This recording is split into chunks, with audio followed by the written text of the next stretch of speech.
He's a mother.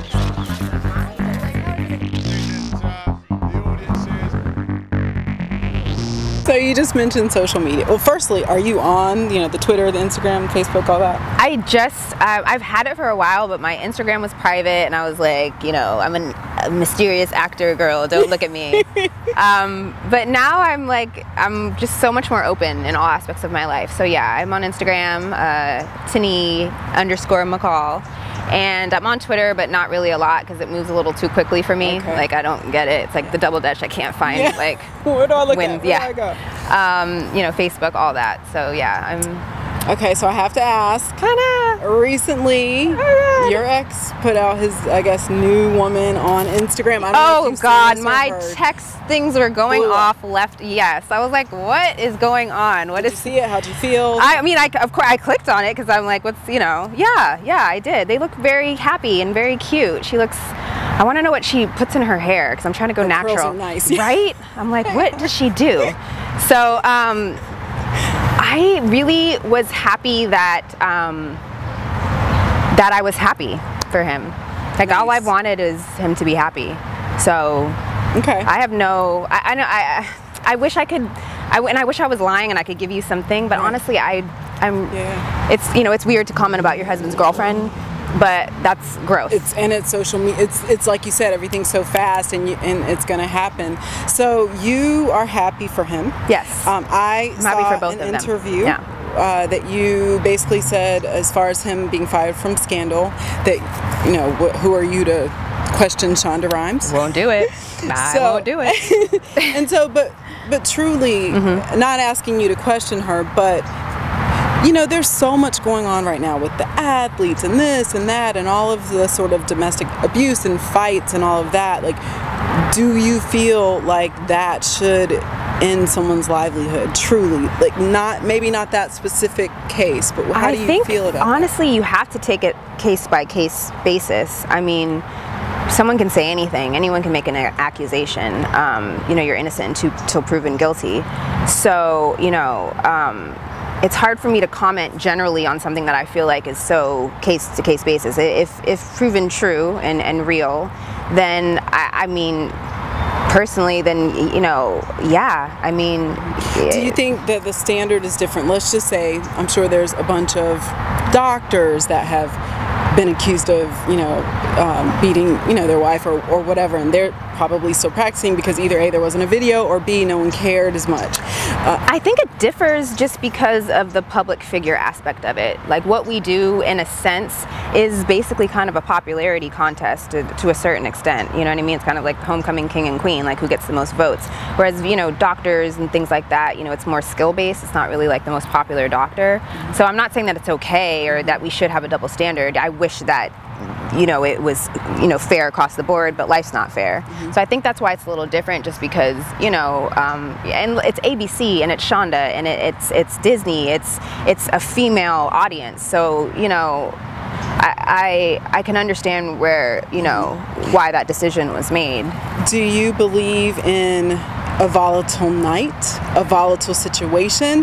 And for instance, yeah, what do you mean? Your video that went viral. Oh, right. And I saw an interview where you said that wasn't representative of you, and I believed you. Do you think there's a possibility that, like, for instance, the elevator wasn't representative, or meaning the football player, or I don't know you and Columbus's full background, but was you all's incident an incident?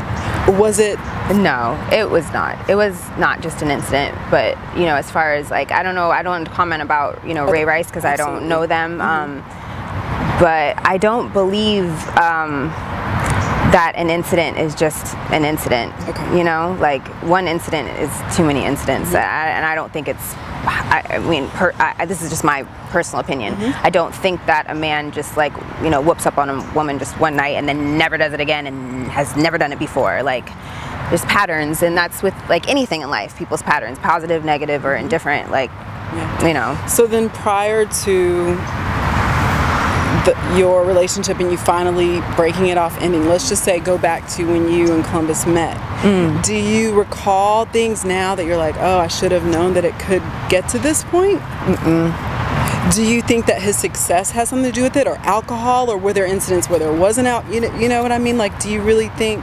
I mean, I don't want to comment on him as far as that, because that's his own journey. Got it. And I don't know, you know what I mean? Like, I really have, in the beginning was so much, you know, you can't help but, well, why, and this, and why did you do this, and I felt very victimized over and over again, and it was not an empowering feeling. And when I decided to like switch that off in my mind and just focus on me and focus on my daughter and focus on the things I can control, because I can't focus on anyone else and how they live their life or the choices that they make.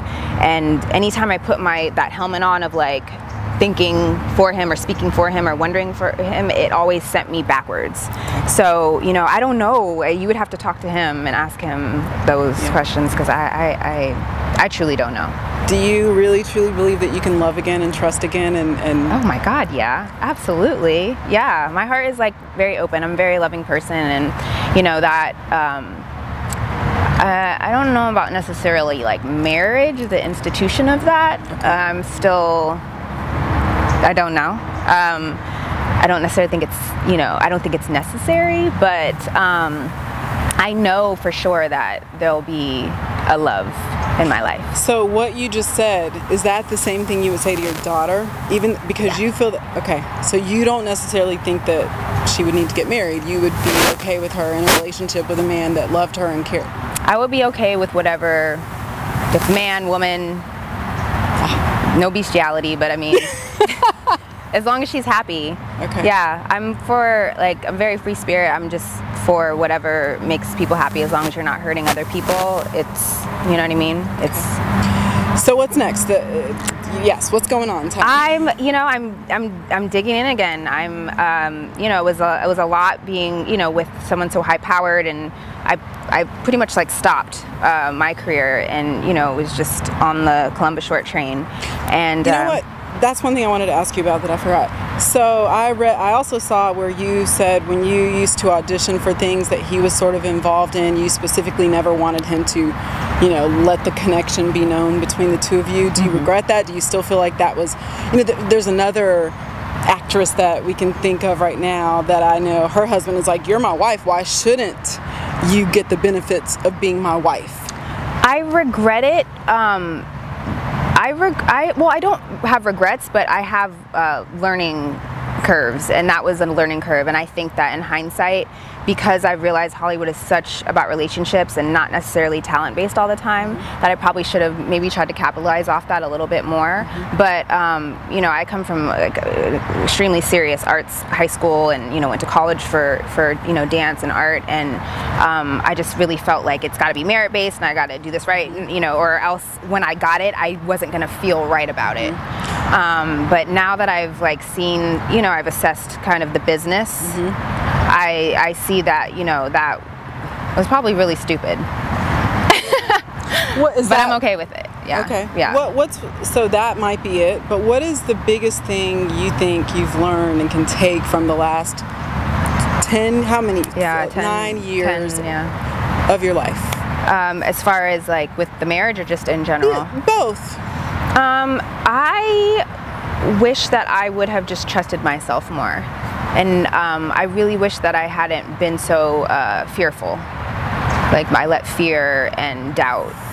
Fear of not having what it took, or fear of leaving, or fear, which? Fear of, I guess, my own, like, greatness. And so, you know, in some ways I feel like I might have stood in my own way, or, you know, allowed certain things to, like, distract me.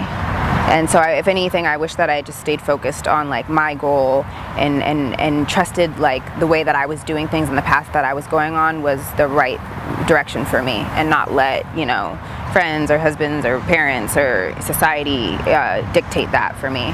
I'm like wearing my skin so much more confidently now today, and if I could tell my, you know, 21-year-old self something, it would be that, just to own your power. So if there is anything that we haven't talked about that you want everybody to know specifically about Tanee, besides how to say your name right, because I'm saying it wrong, what would it be? I just think, I mean, I know we just went on and on talking about, you know, my marriage, and I know clearly that's people's first interest in me, but I truly think that who I was married, or who I'm married to, It's probably like the least interesting thing about me. That, you know, I'm my own person, I'm my own woman, and yeah, I guess, you know, I just give people the opportunity to get to know me. There you have it. Tanee McCall-Short. Are you going to keep short? No. It's going to be gone soon. Okay. Give me a couple weeks, I guess. Okay. Thanks. No, thank you, Crystle. Thank you for having me. Thank you. Good luck with everything. Yes. I can't wait to see what happens with the open-ended film. Yes. When you watched the film, did it remind you of what you just went through or what you're going through? Did that? No, when I finally did watch it, I was ready to watch it, and I was ready to watch it for what